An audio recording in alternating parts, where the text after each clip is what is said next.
We always hear about people being in their prime. But what about our brains? Is there really one age where we're at our absolute smartest? Well, today, we're going to dig into that.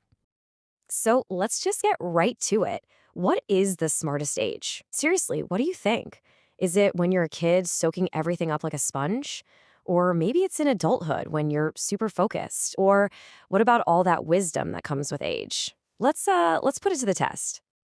Okay, so to really get our heads around this, we're going to imagine a little scenario. Picture this, a super high-stakes mental competition. We'll call it the ultimate brain clash. So, meet Amir. He's a teenager, and he's been training all year for this mental decathlon. It's got everything: puzzles, trivia, logic games, you name it. But here's the thing. He can't do it alone. He needs a teammate. And, this one choice, it could literally be the difference between winning and losing. All right, candidate number one, Gabriella. She's only 8 years old, but get this, she's already fluent in 2 languages. But her real superpower? It's that amazing outside-the-box thinking. She just comes up with these solutions that nobody else sees. Next up, we've got Amma. She's an adult, a satellite designer. I mean, her mind is just wired for precision and focus. And the fact that she can recite 100 digits of pi, yeah, that pretty much tells you everything you need to know about her memory and concentration. Wow. And our final candidate, Mr. Taylor. This guy is a neighborhood legend. He's a chess master. He's competed in this brain clash over 20 times. And, you ready for this? He's a 5-time champion. I mean, his experience is it's completely unmatched. Okay, so there are your choices: the creative kid, the super focused adult, or the seasoned champion. Who do you think is the smartest choice for Amir? Who would you pick? Well, before we can really answer that, we gotta understand how our brains actually work at different stages of life. And that brings us to the science behind all this. See, our brains aren't just static things. They're constantly changing, always remodeling themselves. It's like they're adapting for a different season of life, getting ready for whatever challenges are coming next.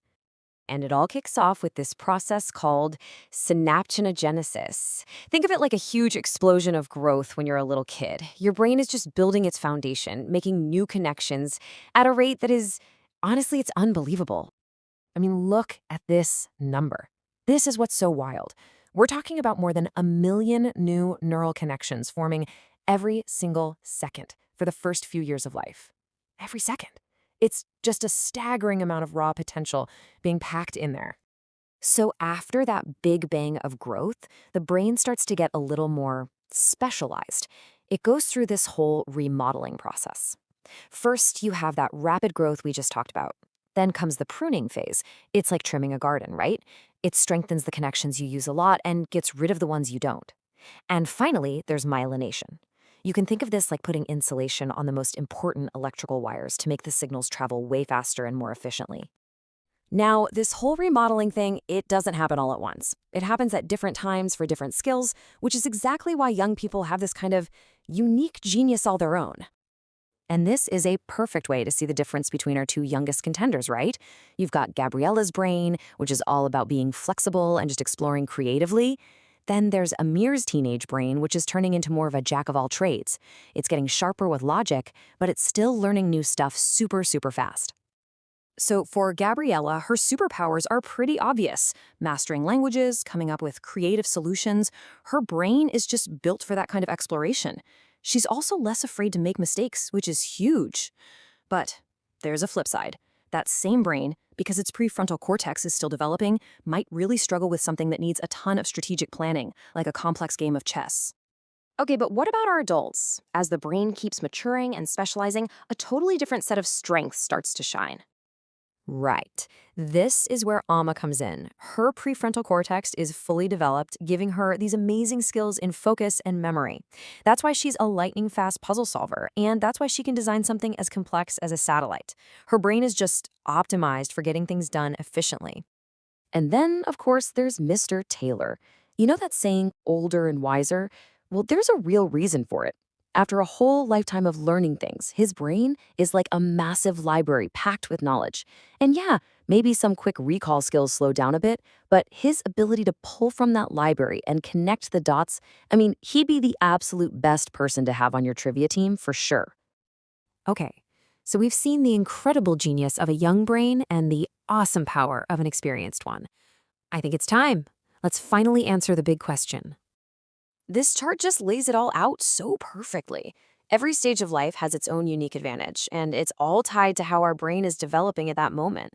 You go from that creative, flexible learning in childhood to the curious jack of all trades phase, then to that super focused problem solving in adulthood, and finally to that deep wisdom that comes from a lifetime of knowledge. See? Every age really does have its own superpower. All right, so let's get back to Amir and the brain clash. Now that we know all this, who should he pick?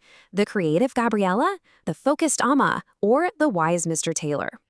And the answer is there is no smartest age. It just doesn't exist. The real takeaway here is that there's no single peak for intelligence. Our brains are just incredibly smart machines that adapt. They prioritize different skills at different times in our lives, whatever we need to meet the challenges of that particular stage.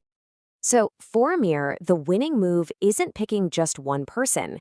It's realizing that the real smart is combining all those different strengths. The absolute best team he could build would be an age-diverse one, a team where you have Gabriella's creativity, Amma's focus, and Mr. Taylor's wisdom all working together. That's how you win. And that really leaves us with one final thought, doesn't it? Something to take with you. When you think about your own life, at school, at work, even in your own family, how can we all do a better job of bringing different generations together to solve problems? How can you harness the unique genius of every single age?